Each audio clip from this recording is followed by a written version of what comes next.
నీ బిడ్డ పాప, మీ తల్లి తండ్రి, నువ్వు అందరూ సల్లంగా బతకండి స్వామి. మా ఆయుష్ కూడా పోసుకొని నీ బిడ్డ పాప అందరూ సల్లంగా ఇట్లా 100 ఏళ్ళు అట్లే సల్లంగా బతకండి. మెయిన్ పాయింట్ ఏదన్నా, టీడీపీ ఎన్ఆర్ఐ టీడీపీ వాళ్ళు పిలుచుకొని వచ్చినారు, ఎన్ఆర్ఐ టీడీపీ వాళ్ళు పిలుచుకొని వచ్చినారు అంటున్నావన్నా. నువ్వు ఇంటికి పోయి ఇన్ని రోజులైంది. నువ్వు పోయిన మరుసటి రోజే వీడియో పెట్టాలంటే పెట్టేయగలను. మనకెందుకులే, ఏదో వదిలేసినాం, అయిపోయింది అక్కడికి అనుకొని ఇన్ని రోజులు గమ్మునున్నా. బట్ నీ వీడియో ప్రతిరోజు చూస్తుంటే నేను తప్పు చేసినా అనిపిస్తుంది. అర్థమవుతుందా? నేను తప్పు చేసినా అనిపిస్తుంది. నిన్ను పిలుచుకొని వచ్చి నేను తప్పు చేసినా అనిపిస్తుంది. టీడీపీ వాళ్ళు వచ్చినారా, నేను వచ్చినానా నీ దగ్గరికి నిన్ను పిలుచుకొని వచ్చేకి? టీడీపీ వాళ్ళు వచ్చినారా, నేను వచ్చినానా? చెప్పన్నా. ఎవరో ఒకరు షేర్ చేస్తా నీకు ఈ వీడియో, ఖచ్చితంగా అవుతుంది. నేనైనా కూడా షేర్ చేస్తా యూట్యూబ్లో పెట్టి. టీడీపీ వాళ్ళు పిలుచుకొని వచ్చినారా, నేను పిలుచుకొని వచ్చినానా? నేను చెప్పినానా అన్నా నేను టీడీపీ వాడిని నేను పిలుచుకొని వచ్చినా, లేదంటే నేను వైసీపీ వాడిని నేను పిలుచుకొని వచ్చినా, లేదంటే నేను జనసేన వాడిని నేను పిలుచుకొని వచ్చినా అని చెప్పినానా? లేదు కదా. మానవత్వంతో వచ్చిన, మానవత్వంతో ఒక మనిషి నేను ఆత్మహత్య చేసుకుంటాను అంటే వినలేక మనసు కుదుటబడి నేను వచ్చి పిలుచుకొని వచ్చినా నిన్ను. నా పేరు చెప్పమని నిన్ను ఎక్కడా అడగలేదే. నువ్వు అడుక్కున్నావు అన్నా నీ పేరు చెప్పు, నీ ఫోటోలు పెట్టు అని. అన్నావా లేదా? అది కూడా రికార్డింగ్ ఉంది, అన్నీ పెడతా రికార్డింగ్, ఇబ్బందే లేదు. ఎందుకంటే నువ్వు కోయేట్ని ఇంత దారుణంగా దుష్ప్రచారం చేస్తున్నావంటే సినిమాలో డైలాగులన్నీ తెచ్చి ఇక్కడ అతికిస్తున్నావు. అఫ్ కోర్స్ నీకు ఇంటర్వ్యూకి డబ్బులు ఇస్తా ఉండిండొచ్చు, ఆ డబ్బుల కోసం నువ్వు కక్కుర్తిపడి చెప్తా ఉండిండొచ్చు, వాళ్ళకు టీఆర్పీ రావాలని చెప్పి వాళ్ళు డబ్బులు ఇస్తా ఉండిండొచ్చు. బట్ తెలియనప్పుడు తెలియదని ఉండాలా, తెలిస్తే తెలుసు అని చెప్పాలా. ఉన్నది లేనిది అన్నీ కలిపి చెప్పేయకూడదన్నా. అది గుర్తుపెట్టుకో. చాలా సీరియస్ అన్నా. కువైట్లో 55 డిగ్రీల కంటే ఎక్కువ ఎండ పోవచ్చేమో, ఫ్యూచర్లో ఏమన్నా పోవచ్చేమో తెలీదు. ఎవరు భయపడాల్సిన అవసరం లేదన్నా. ఎస్, అఫ్ కోర్స్ ఒక్క పాయింట్ చెప్తానన్నా. మీరు వచ్చేటప్పుడు ఏజెంట్ని ఖచ్చితంగా చొక్కా పట్టుకొని అడగండి, మేం పోతాండేది ఏ పనికి, నువ్వు వీసా తీసింది ఏ పని, మేము అడిగి పోయి చేసేది ఏ పని, అడిగి తెలుసుకొని రాండి. మంచిదన్నా. అదొక్క విషయమే నేను చెప్తున్నా. సో ఈ వీడియో ద్వారా నేను అడగడం ఏంటంటే, సుమన్ టీవీ కానీ, హిట్ టీవీ కానీ, ఏపీ టీవీ న్యూస్ కానీ అతన్ని ఎవరెవరు ఇంటర్వ్యూ చేసినారో ఆ ప్రతి ఛానల్ని అడుగుతున్నా, ఈ వీడియో దమ్ముందా మీరు ఈ వీడియో చూసి నాకు ఫోన్ చేసో లేదంటే నన్ను కాంటాక్ట్ అయ్యో నా దగ్గర ఒక ఇంటర్వ్యూ తీసుకునే దమ్ము మీకుందా? ఖచ్చితంగా అన్న, ఆ దమ్ము మీకుందా? ఉంటే ఖచ్చితంగా కాంటాక్ట్ అవ్వండి. నా మెయిల్ ఐడినో లేదంటే నా నెంబరో ఎలాగైనా తెలుస్తుంది మీకు. ఆ శివాని పట్టుకున్నా కూడా తెలుస్తుంది నా నెంబరు. దమ్ముంటే నెంబర్ తీసుకొని కాంటాక్ట్ అవ్వండి. ఉన్న నిజాలు, ఉన్న ప్రూఫ్స్, వీడియోలు, ఆడియోలు, అతను పెట్టిన మెసేజ్లతో నేను ఇంటర్వ్యూ ఇచ్చేదానికి నేను రెడీగా ఉన్నా. ఓకేనా? థ్యాంక్ యూ సో మచ్ అన్న. మీకు మంచిగా అనిపించింటే షేర్ చేయండి, 10 మంది దాకా షేర్ చేయండి. ఎందుకంటే లైఫ్స్ చాలా రిస్క్ పడిపోతాయన్న. రేపొద్దున మాకే రిస్క్ పడచ్చు అతను మాట్లాడే మాటల వల్ల. సో ఇలాంటివి ఏవీ లేవన్న, అతను చెప్పినవేవీ లేవు. అదంతా స్క్రిప్టెడ్ ఇంటర్వ్యూస్, అవన్నీ స్క్రిప్టెడ్ ఇంటర్వ్యూస్. అర్థం చేసుకోండి. Thank you so much. నమస్తే అన్న, బాగున్నావన్నా? అన్నా బాగున్నా అన్న. అక్కడ సెల్ లేదన్న, అక్కడికి వెళ్ళంగానే వాళ్ళు సెల్ తీసుకుని వేస్తున్నారు, అందుకు సెల్ లేదు. నిన్న ఒక 10 నిమిషాలు ఇచ్చారు, ఛార్జింగ్ లేదు దీంట్లో. అట్లనేసి ఫోన్ చేయలేదన్న. ఇప్పుడు ఇచ్చారు ఫోన్ ఎయిర్పోర్ట్ లో. ఇప్పుడు దిగాను, నేను ఎయిర్పోర్ట్ లోకి వచ్చాను. కువైట్ ఎయిర్పోర్ట్ లో. ఎయిర్పోర్ట్ లో ఉండవా? అవునన్నా. ఓకే అన్న, జాగ్రత్త. సరే అన్న. మీరు బాగున్నారన్నా? నేను బాగుండాలి అన్న. ఎవరికి పడితే వాళ్ళకి ఫోటోలు ఇచ్చేయద్దన్న. బయట ఏం జరుగుతుందో నీకు తెలీదా? నేను ఎవరికి ఇచ్చిన అన్న? ఆయన ఆఫీస్ లోనే అన్న, వాళ్ళ ఆఫీస్ లోనే తీసుకున్నారన్న. అది ఇండియన్ ఏజెన్సీ ఆఫీస్ ఉండలేదా, అక్కడే తీసుకున్నారన్న. వాళ్ళే పెడతారన్న, అది తెలియదన్న. బయట ఎట్ట జరుగుతుందంటే వాళ్ళు వచ్చి చేసినట్టు జరుగుతుంది. సరేలే, ఎట్టయితే గానీ నువ్వు సక్రంగా ఇంటికి పో. నేను రేపు న్యూస్ లో చెప్తానులే అన్న. మీ పేరు నాకు చెప్పండి అన్నా. నాకు చెప్పాల్సిన అవసరం లేదన్నా. అట్లా కాదన్నా, నువ్వు మర్చిపోయినా నేను మర్చిపోకూడదన్నా. ఇలాంటి వాళ్ళు సాయం చేసిన వాళ్ళకి మర్చిపోకూడదు. దేవుడు నన్ను మంచి చేయడు. మళ్ళా నువ్వు మర్చిపోయినా నేను మర్చిపోకూడదన్నా. ఇప్పుడు ఇక్కడ కూడా కువైట్ లో ఎయిర్పోర్ట్ లో కనీసం అంటే ఒక 10 మంది వచ్చి అడిగారు, ఎలాగొచ్చావన్నా అక్కడి నుంచి అని. మనలాగే అన్న కోడూరు రాజంపేట సైడ్ అంటే వాళ్ళది. ఆ అన్న వచ్చి దేవుడిలాగా వచ్చి నన్ను తీసుకొచ్చాడు అన్న అని చెప్పాను. ఎందుకు నువ్వు మర్చిపోయినావేమో, కానీ నేను మర్చిపోకూడదన్నా. ఇలాంటి సహాయాలు చేసినప్పుడు మర్చిపోకూడదన్నా. సరే సరే అన్న, బాగుండవు కదా? బాగున్నానన్నా. అన్న నిన్న అన్న ఫోన్ చేశాను నైట్. ఫోన్ పే ఉందా నీకు అది ఇదని. నాకు ఇంటికి వెళ్ళడానికి కూడా ఛార్జీ డబ్బులు లేవన్నా. నాకు అది లేదన్నా, ఫోన్ పే లేదు. ఉన్నది అది ఉన్నది అంతే. నాకు అది ఫోన్ పే డబ్బులు లేవు. నాకు ఫోన్ పే లేదు. ఒకవేళ ఇంటికి వేయండి అన్న, ఇంటికాడ ఇబ్బందులు పడుతున్నారు, అక్కడికి వేయండి. అక్కడి నుంచి నేను బెంగళూరు దిగిన తర్వాత ఎవరికొకరికి నెంబర్ చేసుకుంటామని చెప్తే అన్న ఏం మాట్లాడలేదు. నిన్న ఫోన్ చేశారు అక్కడికి, వేరే ఆయనకి చెల్లికి ఫోన్ చేసి, మేము మా రూముల దగ్గర ఉంటారు కదా ఒకసారి, ఆయన ఫోన్ చేశారు.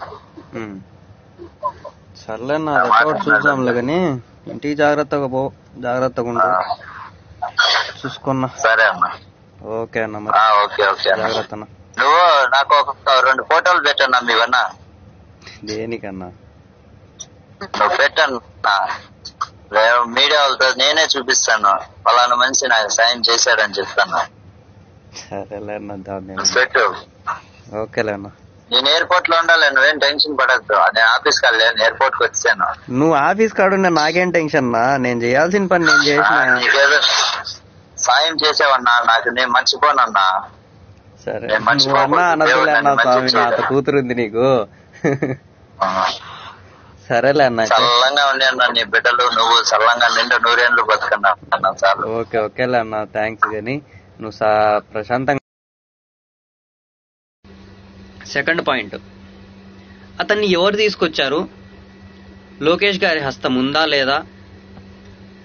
అతను ఎలా బయటపడినాడు?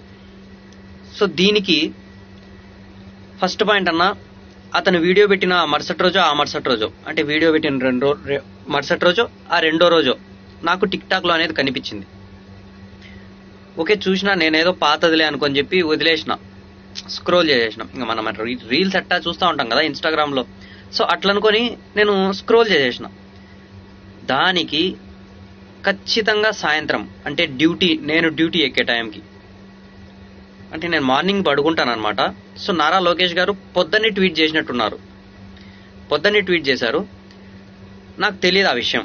నేను నైట్ లేచి ఇంకా ఫోన్ చెక్ చేసేటప్పుడు సో ట్వీట్ వచ్చింది, ఇలా మన తెలుగు అతను ఇబ్బంది పడుతున్నాడు, మేము సహాయం చేస్తామని చెప్పి ట్వీట్ ఉంది. ఓకే గుడ్, మంచిదే అనుకున్నా.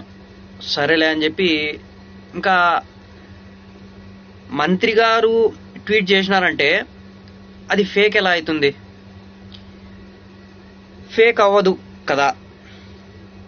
సో ఇది ఫేక్ కాదు, మనం ఇతన్ని బయటికి తీసుకురావాలి. వాళ్ళేం గవర్నమెంట్ తరపు నుంచి అక్కడి నుంచి ట్వీట్ చేసినారు, ఓకే, వాళ్ళు ట్వీట్ చేసినారు, ఎంబసీ వాళ్ళు పని చేసుకుంటారు, ఓకే వెల్. బట్ అతను ఎక్కడున్నాడో ఎవరికి తెలీదు, ఏం చేస్తున్నాడో ఎవరికి తెలీదు. సో ఎక్కడున్నాడు, ఎవరు పిలుచుకొని వస్తారు?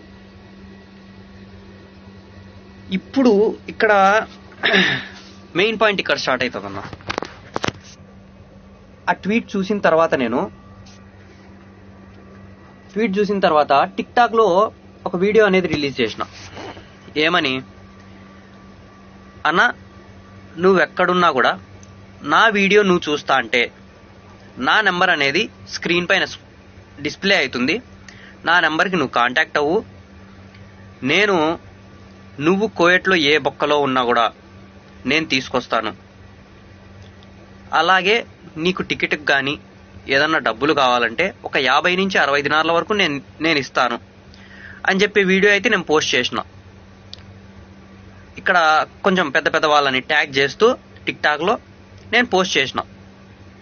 ఆ పోస్ట్ చూసిన వేరే అతను ఆల్రెడీ అతని డీటెయిల్స్ అన్నీ, ఈ శివ అనే అతని డీటెయిల్స్ అన్నీ తీసుకొని పెట్టుకొని ఉన్నాడు. నేను అతన్ని కూడా ట్యాగ్ చేసిన. ఇది శివ అదృష్టం. సో నేను అతన్ని ట్యాగ్ చేయడం వల్ల అతను నా వీడియో చూసి నాకు ఫోన్ చేశాడు. తమ్ముడు, ఇట్లా నా దగ్గర డీటెయిల్స్ ఉన్నాయి, నువ్వు వీడియో పెట్టినావు కదా, వెళ్తానని చెప్పి వెళ్ళి తీసుకొని వస్తావా అని చెప్పి అన్నాడు. సో ఇక్కడ రాజకీయాలు ఏం లేవన్నా, ప్యూర్ కంటెంట్గా జరిగింది. రాజకీయాలు ఏం లేవు. అతను వీడియో పెట్టాడు, శివ అనే అతను. ఆ వీడియో నారా లోకేష్ గారు ట్వీట్ చేసినారు. ట్వీట్ చేసిన తర్వాత ఇది నిజమే అని చెప్పి నాకు బాధేసి నేను ఒక వీడియో పోస్ట్ చేసిన. అది చూసిన వేరే అతను టీడీపీనో వైఎస్ఆరో మనకు తెలీదు. మనకు రాజకీయాలు అవసరం లేదు, ఇక్కడ ఉన్నది ఉన్నట్టు మాట్లాడుకుందాం. అది చూసిన ఆ మనిషి, అంటే నేను అతని ఫోటో కూడా వేసిండొచ్చు, బట్ అతన్ని నేను పర్మిషన్ అడగలేదు, సో అందుకని వేయలేను. అతని పేరు షేక్ బాషా. అతను నాకు నెంబర్ ఉంది తమ్ముడు, నువ్వు వెళ్తావా లొకేషన్ వేయించుకొని అని చెప్పి మెసేజ్ పెట్టాడన్న. ఫోన్ చేశాడు. ఫస్ట్ ఫోన్ చేసిన తర్వాత, అన్న నువ్వు ఫస్ట్ నెంబర్ పంపి అన్న, దాని తర్వాత మాట్లాడుకుందాం అని చెప్పి నెంబర్ పెట్టించుకున్నా. నైట్ 10 నుంచి మార్నింగ్ 10 వరకు నా డ్యూటీ అన్న. 12 గంటలు నా డ్యూటీ. ఈ 12 గంటలు అయిపోయినా అంటే మార్నింగ్ 10 తర్వాత అతను నాకు ఫోన్ చేశాడు. హాఫ్ అన్ అవర్లో నెంబర్ పంపించేశాడు.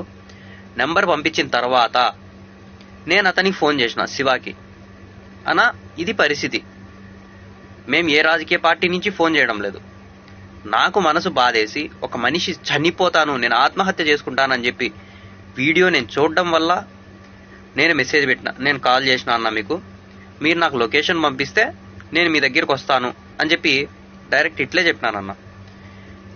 ఈ వీడియో చూసిన తర్వాత ఏ ఛానల్ ఇంటర్వ్యూ వాడైనా అతని దగ్గరికి వెళ్ళి ఈ వీడియో తీసుకొని చూపించి అడిగినారంటే ఉన్న నిజాలు ఉన్నట్టు ఆయనే చెప్తాడు. నా దగ్గర రికార్డింగ్స్ కూడా ఉన్నాయి, ఆయన ఏమేం మాట్లాడినాడు, ఎవరెవరితో ఏమేం చేసినాడు, ఈ రికార్డింగ్స్ అన్నీ ఉన్నాయి. అన్నీ ప్లే చేస్తాను వీడియోలో, ఓకేనా? సో నేను ఫోన్ చేసి లొకేషన్ పెట్టన్నా అని చెప్పిన. లొకేషన్ పెట్టన్నా అంటే అతను లొకేషన్ పెట్టినాడు. అన్న 1 అవర్ లొకేషన్ పెట్టు, ఎందుకంటే కువైట్లో ఎక్కడున్నా కూడా మ్యాక్సిమం 1 అవర్లో చేరిపోవచ్చు. సో అన్న లైవ్ లొకేషన్ అనేది 1 అవర్కి ఇట్లా పెట్టు, 1 గంటకి 1 గంట దానిపైన సెలెక్ట్ చేసుకుని పెట్టు అని చెప్పి నేను చెప్పిన. ఆయన 1 గంట లొకేషన్ పెట్టినాడు. నా ప్లేస్ నుంచి, నేను ఉన్న ప్లేస్ నుంచి అతని లొకేషన్ 110 కిలోమీటర్లు. నేనున్న లొకేషన్ నుంచి అతని లొకేషన్ 110 కిలోమీటర్లు. దాని తర్వాత నేను చెప్పేది మెయిన్ రోడ్ వరకే అన్న, మెయిన్ రోడ్ వరకు. దాని తర్వాత ఒక 3-4 కిలోమీటర్లు లోపలికి ఎడారిలోకి ఉంటుంది, ఇసుకలో. సో అది అయిపోయిన తర్వాత లొకేషన్ పెట్టినాడు, చూసిన. ఓకే అన్న, 45 నిమిషాల్లో నేను వస్తాను నీ దగ్గరికి, 45 నుంచి 50 నిమిషాల్లో నేను నీ దగ్గరికి వస్తాను, నువ్వు రెడీగా ఉండు, నీ బ్యాగులు గీగులు అన్నీ రెడీ చేసుకొని రెడీగా ఉండు అని చెప్పన్నా. కువైట్లో నా ఓనర్కి కానీ నా ఓనర్కి తెలియకుండా ఒక్క అడుగు కూడా పక్కన వేయకూడదన్న. మీ ఫ్రెండ్స్ కానీ మీ ఫ్యామిలీ మెంబర్స్ కానీ ఎవరన్నా ఉంటారు కదా కువైట్లో, అడిగి కనుక్కోండి. అలాంటిది నేను 110 కిలోమీటర్లు, అక్షరాల 110 కిలోమీటర్లు బండి వేసుకొని పోయినా. అతని దగ్గరికి వెళ్ళిన తర్వాత అతను ఏ సైడ్ చెప్తున్నాడో ఏమో అతనికే అర్థం కావట్లేదు. ఓకే, లొకేషన్ నుంచి కొంచెం బ్యాక్ వస్తే సిగ్నల్స్ చూపిస్తుంది, అంటే అతను ఎక్కడున్నాడో రెడ్ సింబల్ చూపిస్తుంది కదా. సో ఆ సింబల్ని పట్టుకొని 3 నుంచి 4 కిలోమీటర్ల వరకు నేను లోపలికి వెళ్ళానన్న. రోడ్డు బాగాలేదు, ఇసుకే, బండి ఒకవేళ బ్రేక్ వేసి స్టాప్ చేసినామంటే బండి ఆగిపోతుంది, అక్కడికి ఇరుక్కుపోయినట్టే. దాని తర్వాత ఎవడో ఒకటి రావాలా, లేదంటే ఊంచి రావాలా, పిలుచుకొని రావాలా. నా టైం బాగుండి నేనంత లైఫ్ రిస్క్ చేసి వెళ్తే బండి ఎక్కడ ఇరుక్కోలేదు, దేవుడి దయ బండి ఎక్కడ ఇరుక్కోలేదు. వెళ్ళిన తర్వాత ఒక బ్యాగ్ ఏమో తెచ్చాడు, పెద్ద బ్యాగు. సో సర్రని వచ్చేసినాడు బయటికి. వచ్చిన తర్వాత బండిలో ఎక్కించుకున్న తర్వాత ఈ తతంగం జరిగింది. ఇక్కడ 3 వీడియోలు చూపిస్తాను, 3 వీడియోలు జరిగినాయి. ఓకే నాన్న, ఇది అతను మాట్లాడిన మాటలే, ఇక్కడ నేను చెప్పాల్సింది ఏమీ లేదన్నా. అతను మాట్లాడిన మాటలే మీరు వినండి, ఓకేనా? నమస్తే అన్న. చాలా అంటే చాలా సంతోషంగా ఉంది, ఎందుకంటే ఒక మనిషిని బాధల్లో నుంచి బయట వేస్తున్నాము అనే దాంట్లో నాది ఒక చిన్న పాత్ర ఉంది అని చెప్పి చాలా సంతోషంగా ఉంది. రేపు పొద్దున్న నన్ను కూడా ఎవరైనా పట్టుకోవచ్చు, చెప్పలేము. బట్ ఆ చిన్న సంతోషం ఒకటి ఉంటుందన్న. ఒక మనిషి ఆపదలో ఉన్నప్పుడు సహాయం చేస్తే చిన్న సంతోషం ఒకటి ఉంటుంది, అది నాకు ఈరోజు కలుగుతుంది. సో వెళ్తున్నాను ఆ మనిషి దగ్గరికి. ఆ మనిషి లొకేషన్ వేసినాడు. సో వెళ్తున్నాను, వెళ్ళి దేవుడి దేవల్ల పిలుచుకొని వచ్చిన తర్వాత అతను ఇంటికి పోయిన తర్వాత నేను ఖచ్చితంగా వీడియోస్ పెడతాను. సో రోడ్డు అయితే చూడండి, అతనిది లొకేషన్ చెప్పననుకో, రోడ్డు చూడండి.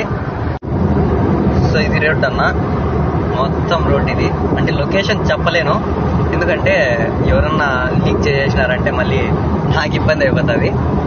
సో ఇది రోడ్ అంతా. యాక్చువల్గా ఇక్కడికి మా మతాంకి మా హోటల్కి ఆర్డర్స్ వస్తాయి. నేను ఇక్కడికి ఒక 3-4 నెలల ముందర డైలీ వస్తా ఉన్నా. నాకు అప్పుడు కనపడలేదు ఆ మనిషి. సో చూద్దాం, ఈరోజు పోతున్నాం కాబట్టి మొత్తం చూసేసి వద్దాం. అన్నము లేదు, అన్నం లేని దానికి అడిగినా, మా ఇట్లా అన్నం లేదు కొంచెం తొందరగా రాక అంటే నేనేమన్నా అన్నం చేసి పెట్టాలా నీకే అనింది ఆయన. అనిందే సరే అని కపిల వాళ్ళ ఇంటికాడ తోడుకొచ్చి వదిలేయింది. మళ్ళా మొన్న ఫోన్ చేసిందంట, మా ఆయన ఏజెంట్ ఫోన్ చేసినాడంట. ఆ పిల్లోడు ఉండనంటున్నాడు, డబ్బు కట్టేస్తామన్నారు వాళ్ళ భారీగానా, ఏదో బాధపడి డబ్బు కట్టేస్తాము, మా మనిషిని పిలిపించి ఆయన మాట్లాడుతున్నాడు. మా ఊరు సర్పంచ్ కూడా మాట్లాడినాడు. ఆయన మాట్లాడినాడు, మా ఊర్లో పెద్దరెడ్డి కేశవరెడ్డి అని ఆయన మాట్లాడినాడు. ఇట్లా మనిషిని పిలిపించేయి, డబ్బు కట్టేస్తాం అది ఇదంటే సరేలే అన్నారు. ఈమె ఫోన్ చేసినాడంట. ఆయన ఫోన్ చేస్తే నీ బిడ్డ పాప, మీ తల్లి తండ్రి నువ్వు అందరూ సల్లంగా బతకండి స్వామి, మా ఆయుష్ కూడా పోసుకొని నీ బిడ్డ పాప అందరూ సల్లంగా ఇట్లా 100 ఏళ్ళు అట్లే సల్లంగా బతకండి. మెయిన్ పాయింట్ ఏదన్నా, టీడీపీ ఎన్ఆర్ఐ టీడీపీ వాళ్ళు పిలుచుకొని వచ్చినారు, ఎన్ఆర్ఐ టీడీపీ వాళ్ళు పిలుచుకొని వచ్చినారు అంటున్నావన్నా. నువ్వు ఇంటికి పోయి 2 రోజులు అయింది. నువ్వు పోయిన మరుసటి రోజే వీడియో పెట్టాలంటే పెట్టేయగలను. మనకెందుకులే, ఏదో వదిలేసినాం అయిపోయింది అక్కడికి అనుకొని ఇన్ని రోజులు గమ్మునున్నా. బట్ నీ వీడియో ప్రతిరోజు చూస్తుంటే నేను తప్పు చేసినా అనిపిస్తుంది. అర్థమవుతుందా? నేను తప్పు చేసినా అనిపిస్తుంది. నిన్ను పిలుచుకొని వచ్చి నేను తప్పు చేసినా అనిపిస్తుంది. టీడీపీ వాళ్ళు వచ్చినారా, నేను వచ్చినానా నీ దగ్గరికి నిన్ను పిలుచుకొని వచ్చేకి? టీడీపీ వాళ్ళు వచ్చినారా, నేను వచ్చినానా? చెప్పన్నా, ఎవరో ఒకరు షేర్ చేస్తా నీకు ఈ వీడియో, ఖచ్చితంగా అవుతుంది. నేనైనా కూడా షేర్ చేస్తా యూట్యూబ్లో పెట్టి. టీడీపీ వాళ్ళు పిలుచుకొని వచ్చినారా, నేను పిలుచుకొని వచ్చినానా? నేను చెప్పినానా అన్నా నేను టీడీపీ వాడిని నేను పిలుచుకొని వచ్చినా, లేదంటే నేను వైసీపీ వాడిని నేను పిలుచుకొని వచ్చినా, లేదంటే నేను జనసేన వాడిని నేను పిలుచుకొని వచ్చినా అని చెప్పినానా? లేదు కదా.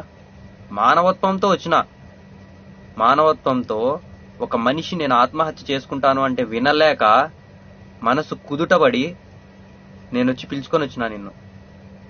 నా పేరు చెప్పని నిన్ను ఎక్కడా అడగలేదే. నువ్వు అడుక్కున్నావు అన్నా నీ పేరు చెప్పు, నీ ఫోటోలు పెట్టు అని. అన్నావా లేదా?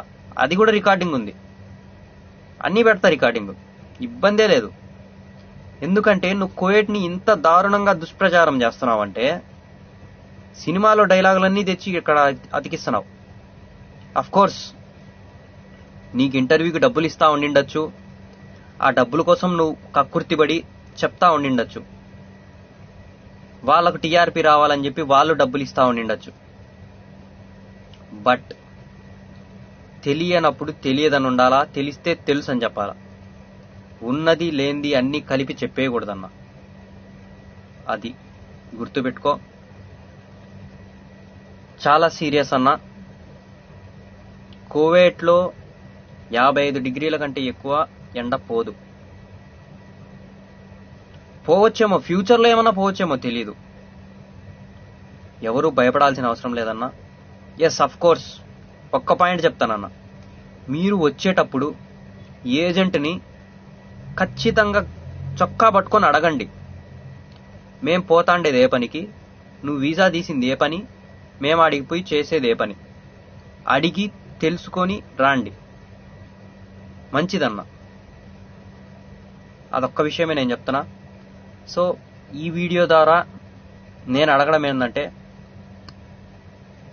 సుమన్ టీవీ కానీ, హిట్ టీవీ కానీ, ఏపీ టీవీ న్యూస్ కానీ అతన్ని ఎవరెవరు ఇంటర్వ్యూ చేసినారో ఆ ప్రతి ఛానల్ని అడుగుతున్నా, ఈ వీడియో దమ్ముందా, మీరు ఈ వీడియో చూసి నాకు ఫోన్ చేసో లేదంటే నన్ను కాంటాక్ట్ అయ్యో నా దగ్గర ఒక ఇంటర్వ్యూ తీసుకునే దమ్ము మీకుందా?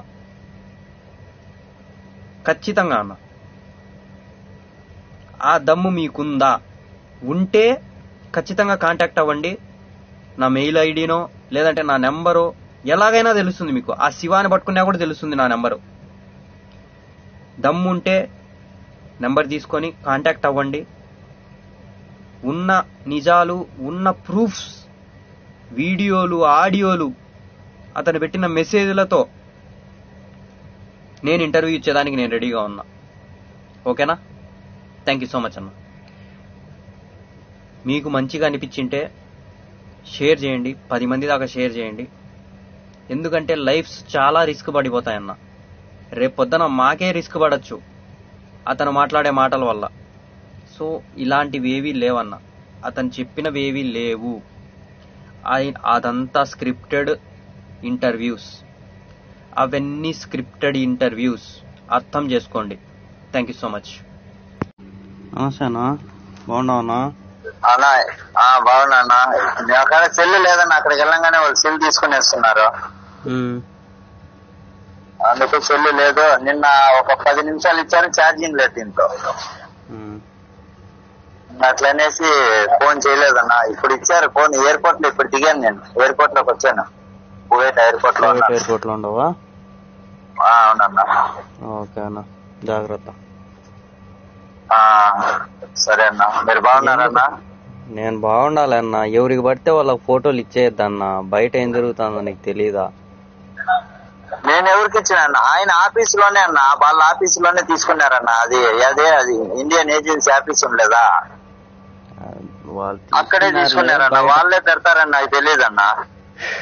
బయట ఎట్ట జరుగుతుందంటే వాళ్ళు వచ్చి చేసినట్టు జరుగుతుంది. సరేలే, ఎట్టయితే గానీ నువ్వు సక్రంగా ఇంటికి పో. నేను రేపు న్యూస్ లో చెప్తానులే అన్న. మీ పేరు నాకు చెప్పండి అన్నా. నాకు చెప్పాల్సిన అవసరం లేదన్నా. కాదన్నా, నువ్వు మర్చిపోయినా నేను మర్చిపోకూడదన్నా. ఇలాంటి వాళ్ళు సాయం చేసిన వాళ్ళకి మర్చిపోకూడదు. దేవుడు నన్ను మంచి చేయడు. మళ్ళా నువ్వు మర్చిపోయినా నేను మర్చిపోకూడదన్నా.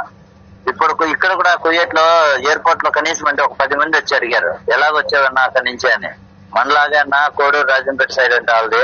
అన్న వచ్చి దేవుడిలాగా వచ్చి నన్ను తీసుకొచ్చాడు అన్న అని చెప్పాను. ఎందుకు నువ్వు మర్చిపోయినావేమో, కానీ నేను మర్చిపోకూడదన్నా. ఇలాంటి సాయాలు చేసినప్పుడు మర్చిపోకూడదన్నా. సరే అన్న, బాగుండవు కదా? బాగుండానన్న. అన్న నిన్న అన్న ఫోన్ చేశాను నైట్. ఫోన్ పే ఉందా నీకు? అది ఇదని. నాకు ఇంటికి వెళ్ళడానికి కూడా ఛార్జీ డబ్బులు లేవన్నా. నాకు లేదన్నా, ఫోన్ పే లేదు. ఉన్నది అంతే. నాకు ఫోన్ పే డబ్బులు లేవు. నాకు ఫోన్ పే లేదు.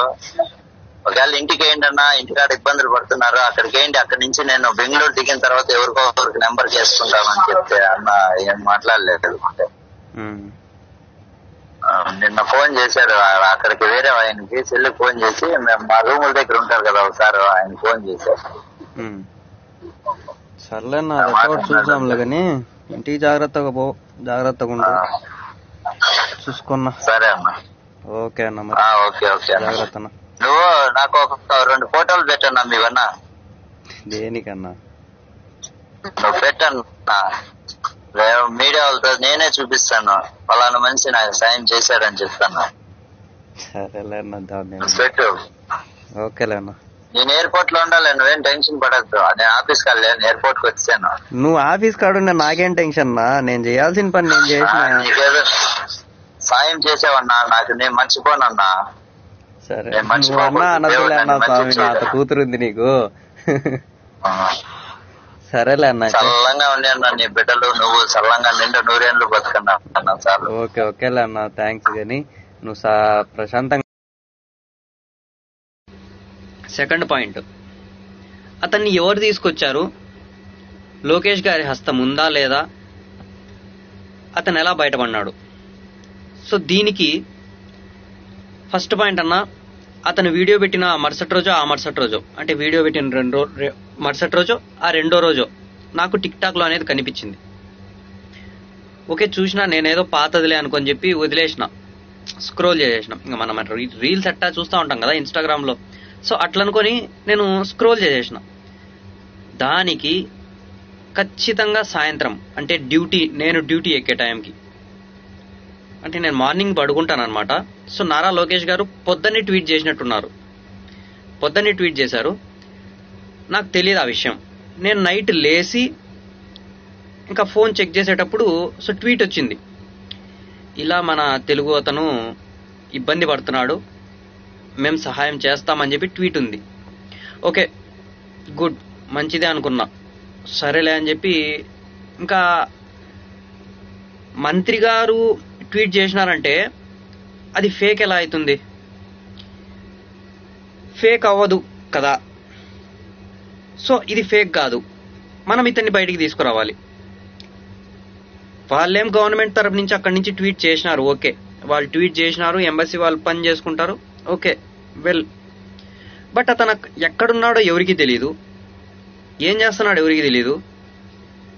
సో ఎక్కడున్నాడు, ఎవరు పిలుచుకొని వస్తారు? ఇప్పుడు ఇక్కడ మెయిన్ పాయింట్ ఇక్కడ స్టార్ట్ అవుతుంది అన్న. ఆ ట్వీట్ చూసిన తర్వాత టిక్ టాక్ లో ఒక వీడియో అనేది రిలీజ్ చేసిన. ఏమని, అన్న నువ్వెక్కడున్నా కూడా నా వీడియో నువ్వు చూస్తా అంటే నా నెంబర్ అనేది స్క్రీన్ పైన డిస్ప్లే అవుతుంది, నా నెంబర్కి నువ్వు కాంటాక్ట్ అవ్వు. నువ్వు కోయట్లో ఏ బొక్కలో ఉన్నా కూడా నేను తీసుకొస్తాను.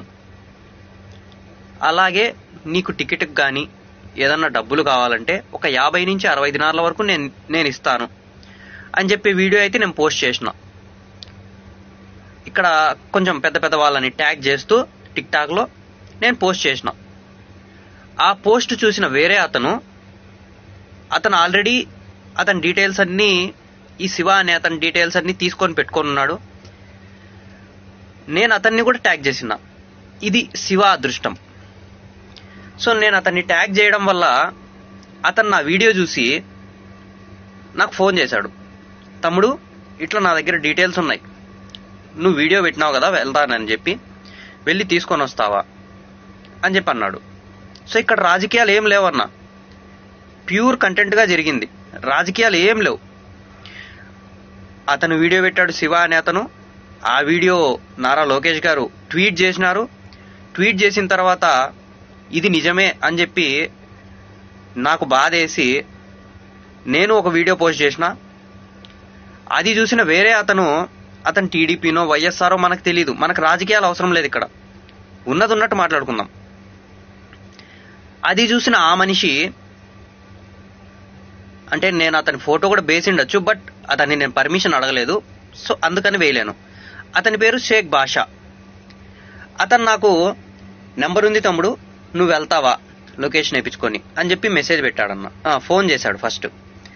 ఫోన్ చేసిన తర్వాత, అన్న నువ్వు ఫస్ట్ నెంబర్ పంపి అన్న, దాని తర్వాత మాట్లాడుకుందాం అని చెప్పి నెంబర్ పెట్టించుకున్నా. నైట్ 10 నుంచి మార్నింగ్ 10 వరకు నా డ్యూటీ అన్న. 12 గంటలు నా డ్యూటీ. ఈ 12 గంటలు అయిపోయినా అంటే మార్నింగ్ 10 తర్వాత అతను నాకు ఫోన్ చేశాడు, హాఫ్ అన్ అవర్లో నెంబర్ పంపించేశాడు. నెంబర్ పంపించిన తర్వాత నేను అతనికి ఫోన్ చేసిన, శివాకి. అన్నా ఇది పరిస్థితి, మేము ఏ రాజకీయ పార్టీ నుంచి ఫోన్ చేయడం లేదు. నాకు మనసు బాధేసి ఒక మనిషి చనిపోతాను, నేను ఆత్మహత్య చేసుకుంటానని చెప్పి వీడియో నేను చూడడం వల్ల నేను మెసేజ్ పెట్టిన, నేను కాల్ చేసిన అన్న మీకు, మీరు నాకు లొకేషన్ పంపిస్తే నేను మీ దగ్గరికి వస్తాను అని చెప్పి డైరెక్ట్ ఇట్లే చెప్పినానన్న. ఈ వీడియో చూసిన తర్వాత ఏ ఛానల్ ఇంటర్వ్యూ వాడైనా అతని దగ్గరికి వెళ్ళి ఈ వీడియో తీసుకొని చూపించి అడిగినారంటే ఉన్న నిజాలు ఉన్నట్టు ఆయనే చెప్తాడు. నా దగ్గర రికార్డింగ్స్ కూడా ఉన్నాయి, ఆయన ఏమేం మాట్లాడినాడు, ఎవరెవరితో ఏమేం చేసినాడు, ఈ రికార్డింగ్స్ అన్నీ ఉన్నాయి. అన్నీ ప్లే చేస్తాను వీడియోలో, ఓకేనా? సో నేను ఫోన్ చేసి లొకేషన్ పెట్టన్నా అని చెప్పిన. లొకేషన్ పెట్టన్నా అంటే అతను లొకేషన్ పెట్టినాడు. అన్న 1 అవర్ లొకేషన్ పెట్టు, ఎందుకంటే కువైట్లో ఎక్కడున్నా కూడా మ్యాక్సిమం 1 అవర్లో చేరిపోవచ్చు. సో అన్న లైవ్ లొకేషన్ అనేది 1 అవర్కి ఇట్లా పెట్టు, 1 గంటకి 1 గంట దానిపైన సెలెక్ట్ చేసుకుని పెట్టు అని చెప్పి నేను చెప్పిన. ఆయన 1 గంట లొకేషన్ పెట్టినాడు. నా ప్లేస్ నుంచి, నేను ఉన్న ప్లేస్ నుంచి అతని లొకేషన్ 110 కిలోమీటర్లు. నేనున్న లొకేషన్ నుంచి అతని లొకేషన్ 110 కిలోమీటర్లు. దాని తర్వాత నేను చెప్పేది మెయిన్ రోడ్ వరకే అన్న, మెయిన్ రోడ్ వరకు. దాని తర్వాత ఒక 3-4 కిలోమీటర్లు లోపలికి ఎడారిలోకి ఉంటుంది, ఇసుకలో. సో అది అయిపోయిన తర్వాత లొకేషన్ పెట్టినాడు, చూసిన. ఓకే అన్న, 45 నిమిషాల్లో నేను వస్తాను నీ దగ్గరికి, 45 నుంచి 50 నిమిషాల్లో నేను నీ దగ్గరికి వస్తాను, నువ్వు రెడీగా ఉండు, నీ బ్యాగులు గీగులన్నీ రెడీ చేసుకొని రెడీగా ఉండు అని చెప్పన్నా. కువైట్లో నా ఓనర్కి కానీ నా ఓనర్కి తెలియకుండా ఒక్క అడుగు కూడా పక్కన వేయకూడదన్న. మీ ఫ్రెండ్స్ కానీ మీ ఫ్యామిలీ మెంబర్స్ కానీ ఎవరన్నా ఉంటారు కదా కువైట్లో, అడిగి కనుక్కోండి. అలాంటిది నేను 110 కిలోమీటర్లు, అక్షరాల 110 కిలోమీటర్లు బండి వేసుకొని పోయినా. అతని దగ్గరికి వెళ్ళిన తర్వాత అతను ఏ సైడ్ చెప్తున్నాడో ఏమో అతనికే అర్థం కావట్లేదు. ఓకే, లొకేషన్ నుంచి కొంచెం బ్యాక్ వస్తే సిగ్నల్స్ చూపిస్తుంది, అంటే అతను ఎక్కడున్నాడో రెడ్ సింబల్ చూపిస్తుంది కదా. సో ఆ సింబల్ని పట్టుకొని 3 నుంచి 4 కిలోమీటర్ల వరకు నేను లోపలికి వెళ్ళానన్న. రోడ్డు బాగాలేదు, ఇసుకే. బండి ఒకవేళ బ్రేక్ వేసి స్టాప్ చేసినామంటే బండి ఆగిపోతుంది, అక్కడికి ఇరుక్కుపోయినట్టే. దాని తర్వాత ఎవడో ఒకటి రావాలా, లేదంటే ఊంచి రావాలా, పిలుచుకొని రావాలా. నా టైం బాగుండి నేనంత లైఫ్ రిస్క్ చేసి వెళ్తే బండి ఎక్కడ ఇరుక్కోలేదు, దేవుడి దయ, బండి ఎక్కడ ఇరుక్కోలేదు. వెళ్ళిన తర్వాత ఒక బ్యాగ్ ఏమో తెచ్చాడు, పెద్ద బ్యాగు. సో సర్రని వచ్చేసినాడు బయటికి. వచ్చిన తర్వాత బండిలో ఎక్కించుకున్న తర్వాత ఈ తతంగం జరిగింది. ఇక్కడ 3 వీడియోలు చూపిస్తాను, 3 వీడియోలు జరిగినాయి. ఓకే నాన్న, ఇది అతను మాట్లాడిన మాటలే, ఇక్కడ నేను చెప్పాల్సింది ఏమీ లేదన్న. అతను మాట్లాడిన మాటలే మీరు వినండి, ఓకేనా? నమస్తే అన్న. చాలా అంటే చాలా సంతోషంగా ఉంది, ఎందుకంటే ఒక మనిషిని బాధల్లో నుంచి బయట వేస్తున్నాము అనే దాంట్లో నాది ఒక చిన్న పాత్ర ఉంది అని చెప్పి చాలా సంతోషంగా ఉంది. రేపు పొద్దున్న నన్ను కూడా ఎవరైనా పట్టుకోవచ్చు, చెప్పలేము. బట్ ఆ చిన్న సంతోషం ఒకటి ఉంటుందన్న. ఒక మనిషి ఆపదలో ఉన్నప్పుడు సహాయం చేస్తే చిన్న సంతోషం ఒకటి ఉంటుంది, అది నాకు ఈరోజు కలుగుతుంది. సో వెళ్తున్నాను ఆ మనిషి దగ్గరికి. ఆ మనిషి లొకేషన్ వేసినాడు. సో వెళ్తున్నాను, వెళ్ళి దేవుడి దేవల్ల పిలుచుకొని వస్తా. పిలుచుకొని వచ్చిన తర్వాత అతను ఇంటికి పోయిన తర్వాత నేను ఖచ్చితంగా వీడియోస్ పెడతాను. సో రోడ్ అయితే చూడండి అతనిది, లొకేషన్ చెప్పననుకో, రోడ్డు చూడండి. సో ఇది రోడ్ అన్న, మొత్తం రోడ్ ఇది. అంటే లొకేషన్ చెప్పలేను, ఎందుకంటే ఎవరన్నా లీక్ చేసినారంటే మళ్ళీ నాకు ఇబ్బంది అయిపోతుంది. సో ఇది రోడ్ అంతా. యాక్చువల్గా ఇక్కడికి మా మతాంకి మా హోటల్కి ఆర్డర్స్ వస్తాయి. నేను ఇక్కడికి ఒక 3-4 నెలల ముందర డైలీ వస్తా ఉన్నా. నాకు అప్పుడు కనపడలేదు ఆ మనిషి. సో చూద్దాం, ఈరోజు పోతున్నాం కాబట్టి మొత్తం చూసేసి వద్దాం. అన్నము లేదు, అన్నం లేని దానికి అడిగినా, ఇట్లా అన్నం లేదు కొంచెం తొందరగా రాక అంటే నేనేమన్నా అన్నం చేసి పెట్టాలా నీకే అనింది ఆయన. అనిందే సరే అని కపిల వాళ్ళ ఇంటికాడ తోడుకొచ్చి వదిలేసింది. మళ్ళా మొన్న ఫోన్ చేసిందంట మా అబ్బాయి, ఆయన ఏజెంట్ ఫోన్ చేసినాడంట. పిల్లోడు ఉండనంటున్నాడు, డబ్బు కట్టేస్తామన్నారు వాళ్ళ భారీగానా, ఏదో బాధపడి డబ్బు కట్టేస్తాము, మా మనిషిని పిలిపించి ఆయన మాట్లాడుతున్నాడు. మా ఊరు సర్పంచ్ కూడా మాట్లాడినాడు. ఆయన మాట్లాడినాడు, మా ఊర్లో పెద్దరెడ్డి కేశవరెడ్డి అని ఆయన మాట్లాడినాడు. ఇట్లా మనిషిని పిలిపించేయి డబ్బు కట్టేస్తాం అది ఇదంటే సరేలే అన్నారు. ఈమె ఫోన్ చేసినాడంట. ఆయన ఫోన్ చేస్తే